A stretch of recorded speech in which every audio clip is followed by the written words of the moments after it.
Pauta Especial de hoje vai falar sobre a presença negra em Alagoas, obra organizada pelo reitor da UNEAL, Jário Campos, e pelo historiador Douglas Aprato Tenório. Vamos conversar também sobre acessibilidade e inclusão digital. Qual o cenário da educação nesse contexto nas próximas décadas? Não saia daí, o Pauta Especial começa agora.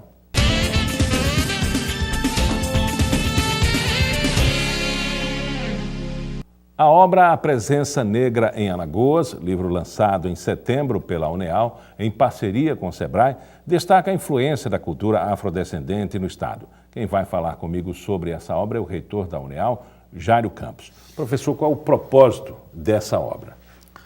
A UNEAL tem, nessa perspectiva de trabalhar com temas de Alagoas, né, vem construindo uma pauta a partir de elementos históricos, né, que se destacaram, né, ao longo dessa constituição histórica do nosso Estado.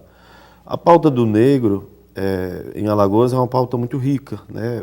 Por exemplo, muitos fenômenos aconteceram ao longo dessa história e em 2012, por exemplo, a gente celebra, na verdade, o centenário do Quebra, né? Aquele fenômeno em que os terreiros foram invadidos. A partir dali a gente desencadeou uma série de ações, né? De publicação de livros, de construção de documentários. Então, o livro A Presença Negra em Alagoas, ela faz parte, é um projeto que faz parte de várias ações desenvolvidas pela UNEAL, nessa tentativa de juntar outras instituições, né, um bloco interinstitucional, discutindo temas, né, importantes. A pauta do negro, ela se sobressai na medida em que a gente tem um silenciamento muito grande, é uma cultura muito forte, né, presente na periferia, né, de Maceió, na periferia do interior do Estado, o mesmo nas comunidades quilombolas, né, que vivem à mercê de políticas públicas, de falsas condições, né, de vida mesmo, né, de educação, de saúde pública, né. Então surge essa discussão mesmo, né, de trazer o tema do negro para problematizar, para compreender, né, a importância que essa parcela da população deu para a construção da história de Alagoas, né? E para trazer para o centro do debate um tema que foi, durante muitos anos, silenciado, foi omitido, as pessoas não gostavam, né? Porque falar de negro é falar de sua cultura, é falar do candomblé, é falar de sua alimentação, é falar de religião, é falar, né, de capoeira, né, de suas danças, é compreender tudo isso, né? E muita gente não se sente representado nisso. Então a obra ela tem esse propósito de dar continuidade a essa pauta do negro. Né? E o propósito também que está integrado até com as escolas, o propósito de muitos historiadores e professores de revisar a história, que, de certo modo, ela vive escondida. Né? A quebra de 1912, com que o senhor tocou nesse assunto, ele era um tema muito escondido, as pessoas não aceitavam a discussão dele, pela forma como se desenvolveu. Né? Uhum. Era um embate de classes, né? A opressão, numa década assim, de muita opressão política. Né? E revisar isso é também tirar nomes da história, né? Discutir Exatamente. Esses nomes. Ver a contribuição de tudo isso, né? Trazer personagens, né, da história, pintores, artistas, pessoas que trabalharam, que viveram em Alagoas, né, que construíram a sua história, que participaram da construção dessa história, mas que nunca foi né, por exemplo, o Mestre Zumba, né, que é um pintor negro que fez um trabalho, que deixou uma contribuição à arte, à cultura alagoana negra, extraordinária, quer dizer, depois que o Zumba morre é que a gente começa a resgatar, quer dizer, é um pintor de altíssimo nível, e o livro traz telas deles, porque a proposta do livro é pegar essa coisa do visual que a modernidade traz e juntar texto com visual. Então é uma obra bem colorida, uma obra com muitas imagens, com fotografias, com registros antigos, fotográficos, não é? E a gente resgata várias pessoas, vários personagens da história de Alagoas. Vários ícones, né?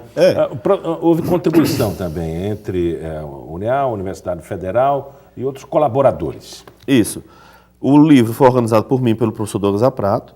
O livro é um desdobramento do calendário da FAPEAL 2013. A FAPEAL faz há 11 anos um calendário temático sobre um tema importante da história. e esse calendário se transforma num livro no ano seguinte. Então, o ano passado a gente construiu o calendário, a Presença Negra em Alagoas, onde a gente fez uma pesquisa, foi a campo, fotografou, etc. E parte do material é publicado no calendário, parte do material fica para ser colocado no livro, né? Então, o livro traz uma série de personagens, de fotógrafos, de pessoas que deram contribuição nessa área, né, da constituição histórica da presença negra em Alagoas, né? Então, o livro foi escrito por mim, por professor Douglas Zaprato, professor Edson Bezerra, que é professor da UNEAL, professora Clara Suassuna, da UFAL, professor Clébio, né, que é o vice-reitor da UNEAL, que é o coordenador do nosso núcleo de estudos afro-brasileiros, e cada um fez o seu recorte. Um fala de candomblé, outro fala de personagens como, por exemplo, Dona Irineia, do Muquem, né, aquela ceramista que é famosíssima hoje, né, que vende para o Brasil inteiro suas peças. No entanto, Alagoas não conhece Dona Irineia, né? Quer dizer, você não costuma ver uma peça de Dona Irineia, uma escultura de Dona Irineia, nos lares das famílias de Alagoas. No entanto, uma peça daquela é valiosíssima nas galerias de Sul e São Paulo. Né? Os caras vêm de lá comprar aqui, então já recebeu toda uma condecoração, aparece em revistas, catálogos nacionais. Já houve um reconhecimento comercial, eu diria, de exploração também. Isso, né? Exatamente, porque aí... Uma peça dela que custa R$50. No Centro-Sul vale 1.000. Há toda uma indústria em torno disso, né? As pessoas os chamados atravessadores, que pegam essas peças, transferem para lá, enfim. Para além de tudo isso, é uma pessoa que tem se destacado no cenário nacional, né? A Dona Irineia se tornou metáfora da cultura afro-brasileira. O Ministério da Cultura divulgou, por exemplo, um calendário, aliás, um cartaz, fomentando o respeito à cultura brasileira com a escultura de Irineia, que foi distribuída para o Brasil inteiro, né? Então, assim, Dona Irineia é mais vista lá fora do que pelos alagoanos. Então, o meu texto, que foi sobre ela, eu tento rastrear todas as aparições públicas dela, em catálogos nacionais, em revistas de design, em condecorações, quando ela foi selo, quando ela passou a ser patrimônio imaterial. Eu tento recuperar tudo isso, né? E ficou um texto muito legal. A Clara Suassuna, o professor Zezito também resgata uma outra personagem, Zezito, né, que escreve um outro texto, que é a Dona Mauricéia, lá do Muquem também, aquela que faz as panelas, né, também faz um recorte nesse sentido. A Clara Suassuna trabalha com a aplicação, uma experiência que a UFAL desenvolveu numa comunidade quilombola, sobre essa questão da lei que torna obrigatório o ensino da cultura afro no currículo das escolas de educação básica.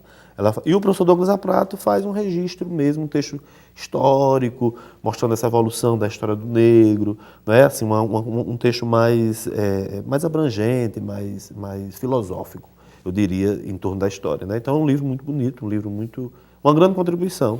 Quando o livro é lançado, a gente fica imaginando, né, qual é a repercussão dele junto ao leitor.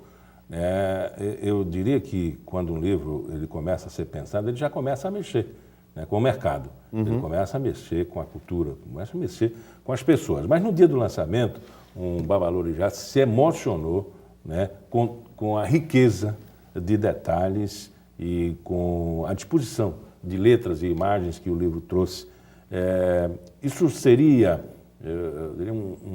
sintomático para o leitor alagoano e o leitor brasileiro se interessar por essa obra? Olha, as coisas quando a gente faz com amor... Que emociona, né? Quando a gente faz as coisas com amor, com propósito, com convicção, não tem como o resultado do trabalho da gente não dar certo. Não ter o feedback esperado nessa interlocução das pessoas que caracteriza a vida em sociedade. Então, por exemplo, essa discussão do negro tem sido uma discussão que a gente tem encarado como um desafio da instituição de trazer para o centro do debate um povo, as pessoas, a cultura negra que foi omitida e que foi escondida durante anos. A UNEAL, por ser uma instituição do interior, tem se identificado muito, há 43 anos, com os problemas locais do Estado, que é onde ela está. Então vem o problema do campo, vem o problema do negro, vem o problema dos índios que estão no interior. Então a gente tem feito várias frentes de dar visibilidade a quem, digamos assim, não teve visibilidade. Por exemplo, a UFAL, a Alagoas tem vai fazer 200 anos de história. A UFAL, que é uma instituição que está há mais tempo, que tem um padrão federal, né, de financiamento, nunca se preocupou em formar um professor indígena no Estado.